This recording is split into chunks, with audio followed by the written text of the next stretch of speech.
Tacky Goes to Camp, written by Helen Lester, illustrated by Lynn Munsinger.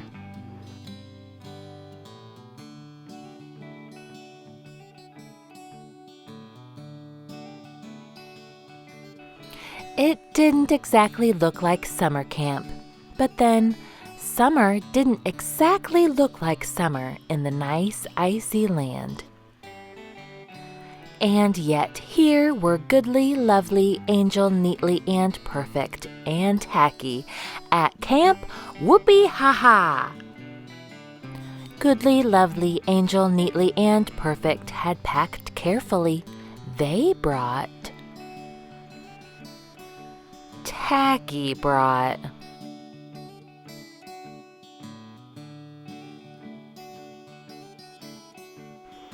They wore nifty uniforms with their names on them.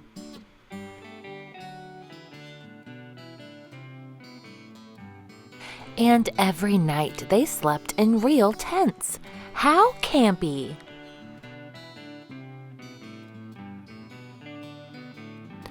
At Whoopee-Ha-Ha, their days were filled with wonderful activities: rock climbing, synchronized swimming,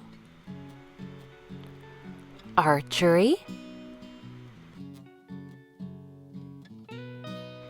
arts and crafts,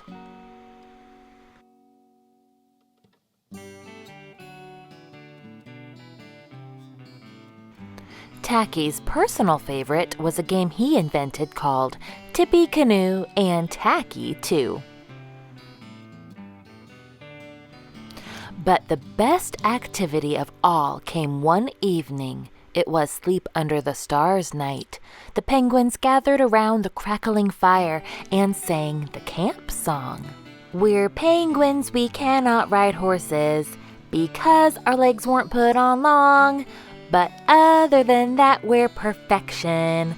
Just hear us as we sing our song. Whoopee, whoopee, whoopee-ha-ha, ho-ho, hee-hee. Whoopee, whoopee, whoopee-ha-ha, ho-ho, hee-hee. Then it was time to make s'mores, toasted marshmallows, and chocolate smashed between 2 graham crackers. Yum!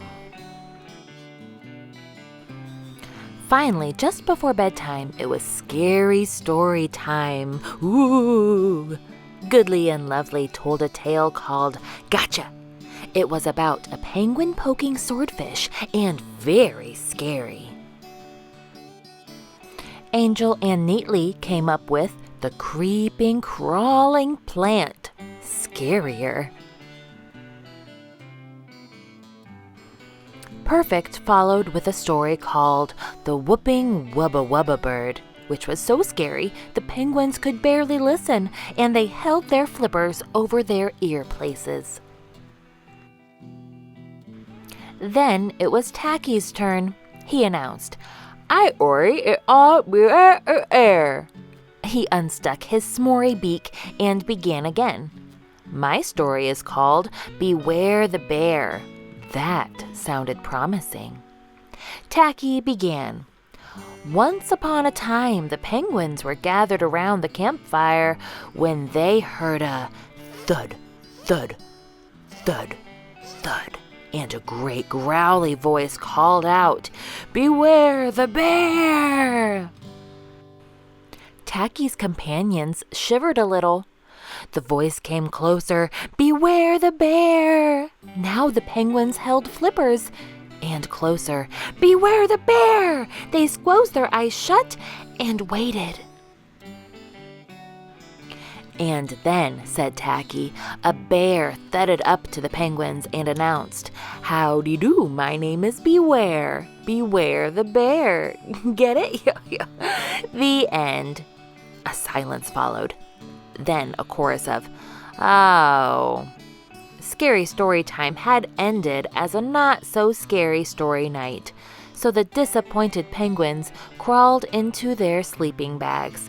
Only one penguin remained unbagged. Tacky needed s'mores. at least a few dozen, more or less.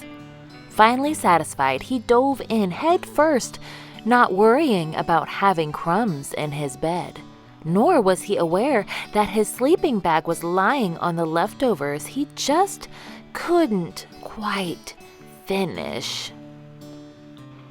Much, much later, well after midnight, as the penguin slumbered, there came a thud, thud, thud, thud, and a great growly voice boomed out, "Beware the bear!" Up shot Goodly, Lovely, Angel, Neatly, and Perfect, and what they saw was a bear to beware of.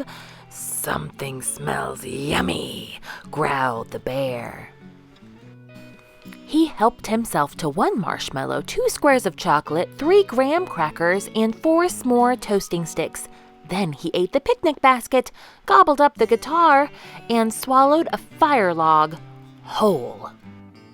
"Not yummy," he bellowed, "and I'm still hungry in my tummy." He hovered over Goodly, Lovely, Angel, Neatly, and Perfect. The penguins always did everything as a group, and what this group needed to do now was run. But Tacky, wake up, Tacky, wake up, they cried. "Once more," murmured Tacky from the depths of his sleeping bag. "Tacky, wake up," they repeated. Frantically, they tapped him and poked him. At last, when they tickled his webbies, he popped up, and the leftovers upon which Tacky had slept had become stuck to his sleeping bag, forming a graham crackery, chocolatey, marshmallowy face. "Gadzooks!" gasped the bear. "What a horrid-looking thing!" It was huge, with mean eyes and green skin and webbed feet yet. The bear backed away. Tacky waddled forward, his muffled voice calling, "Once more?" The bear backed farther, falling over a log, and Tacky continued waddling forward. "Once more?" The terrified bear cried out, "No more! I don't want s'more! No more!" Yelping, "I'm out of here!" the bear got out of there fast. As he sped off, he thought to himself, "That was embarrassing, but at least I'll have a scary story to tell around my campfire tonight." Goodly, Lovely, Angel, Neatly, and Perfect hugged Tacky. They didn't even mind getting sticky. Tacky was an odd bird, but a nice bird to have around.